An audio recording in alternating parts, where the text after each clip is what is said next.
Bashkimi Evropian ka planifikuar një sistem të ri kontrolli.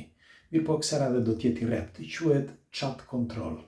Dhe ne kemi folur dhe më përpara, por dua që ta nënvizoj sepse të martën, ditën e martë që të javës që vjen, pra në datën 14 tetor, sepse zakonisht ndodhin të martët ose të premteve këto gjëra, do të aprovohet, të paktën kështu mendohet, të aprovohet sepse kanë hedhur si ide, do të aprovohet chat control. Po çfarë është chat controlli? Duhet që ta dini sepse ne jetojmë në këtë botë dhe duhet që të dini se me çfarë do të përballeni nesër.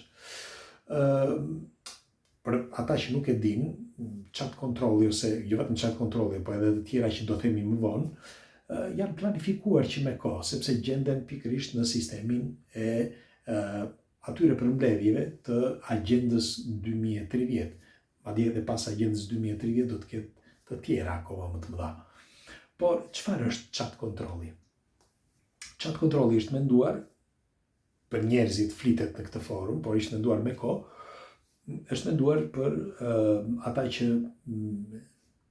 kapin fëmijë apo shkojnë me fjalë për njerëz që nuk janë të denjë për këtë shoqëri, sepse përveç se janë pedo, kanë edhe probleme të tjera. Dhe kjo do të bëjë që të kontrollohet çdo gjë. Tani çfarë do kontrollojnë? Do kontrollojnë çdo gjë.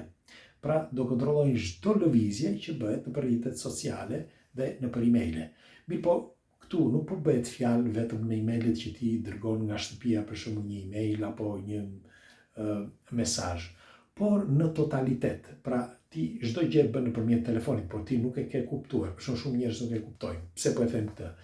Për shembull, ti kur ke regjistruar telefonin, e ke regjistruar me një email, sepse regjistrimi i telefonave tani është smart. Pra me telefonin smart, por ti e bën në mënyrë smart, pra në mënyrë inteligjente dhe të shpejtë. Inteligjente sepse ti lidhesh me një email dhe ti pa atë emailin nuk mund të futesh dot në linjë, pra nuk mund të aktivizosh dot telefonin tënd. Dhe ky është hapi i parë. Hapi tjetër është që ti mund të ndryshosh emailin sa të duash. Mund të bësh çfarë të duash ti, por ti ke një diçka. Ti e ke lidhur për të kapur, po flas për të kapur ty, ti e ke lidhur me një email. Dhe duke e lidhur me emailin, në këtë rast ata të kapin se thonë që ky është emaili që ti ke përdorur. Pra është një fakt që ti ke përdorur këtë mail. Pastaj ti edhe po të përdorësh miliona mail të tjera, pak rëndësi ka, sepse po i përdor me këtë telefon. Dhe telefoni ka një kod. Ai kodi që ka çdo lloj telefoni, sepse është një kod, një numër serie, lidhet pra me atë lloj emaili. Dhe të gjitha ata mailet që ti ke, për shembull, ose çfarë do lloj lëvizje që ti bën, janë si një form koni që mlidhen të gjitha aty. Pra ti je identifikuar me atë numër telefoni, ose fillimisht me atë email dhe pastaj me numrin e telefonit. Dhe ç'do të thotë kjo? Do të thotë që do të bëhet një kontroll total. Kush merret me punë të pista, kush merret me çdo gjë. Dhe duhet të dini diçka, me inteligjencën artificiale nuk mund t'i shpëtosh dot, sepse ka vite që kontrollet bëheshin ndryshe me disa sisteme të tjera që janë pak më të vjetra, ku ti me anë të kordave zanore, të zërit për shembull apo të mënyrën e të folurit, të kapin edhe sikur ti të përdorësh, të kapin ende, edhe sikur ti të përdorësh një telefon tjetër apo një telefon rruge, sepse hyn në rrjet dhe në gjithë rrjetin ka një sistem që kontrollon të gjitha zërat dhe e kap se ku gjendesh. Pra ky është një sistem i vjetër, por nesër nuk ka pse të bëhet kështu, sepse kemi inteligjencën artificiale. Me anë të inteligjencës artificiale shoshiten çdo fjalë, çdo gjë.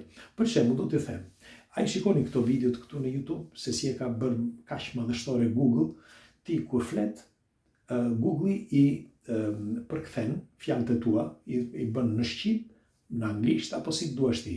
Pra ti nga momenti që ti flet me anë të zërit tënd, Google ka një sistem ku i përkthen në mënyrë automatike ato që ti thua dhe i shfaq në video me titra.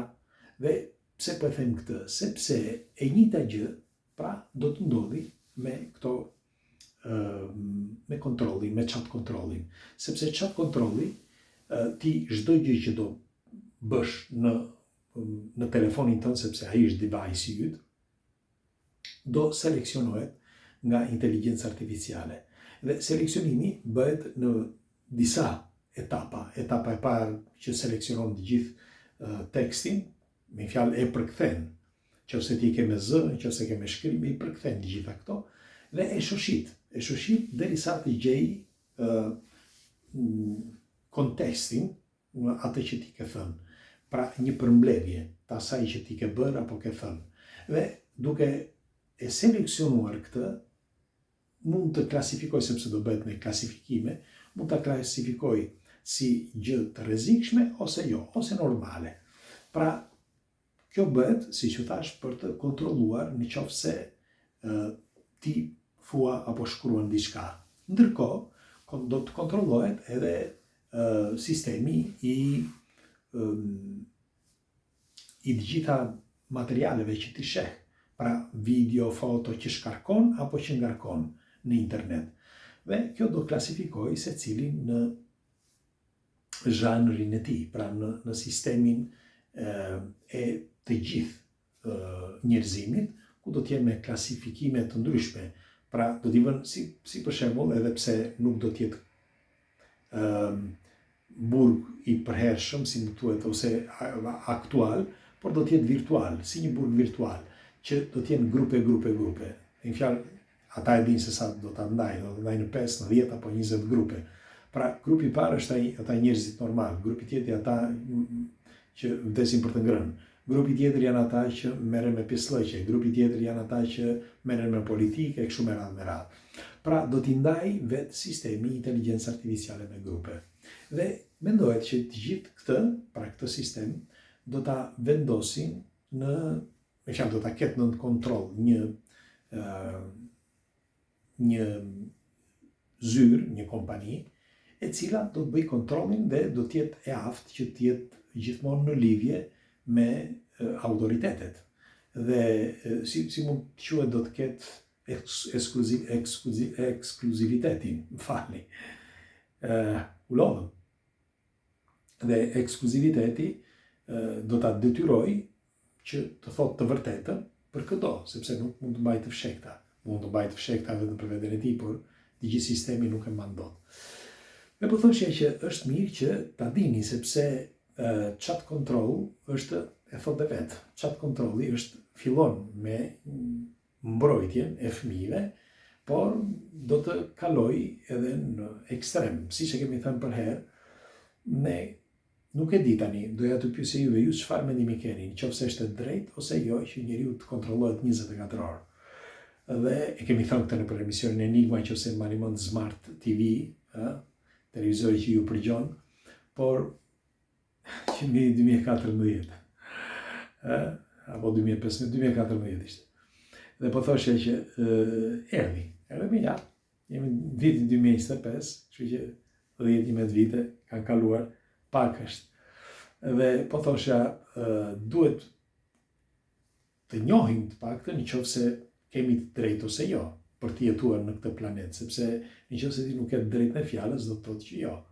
Megjithatë, pres komentet tuaja, çfarë mendimi keni për këtë chat control dhe për këtë kontroll total, sepse me kalimin e kohës, siç thash, do të jetë total. Ne jetojmë në botën e gabimeve, siç e kemi thënë. Kemi bërë një ligj dje për ta mohuar sot bëjmë një ligj tjetër për që ta mohojmë nesër e kështu me radhë. Duke patur parasysh këtë, ne nuk e dim tani do të jetë mirë apo jo. Unë personalisht ndaj doja t'ju pyesja juve. Pres komentet tuaja. Natën e mirë.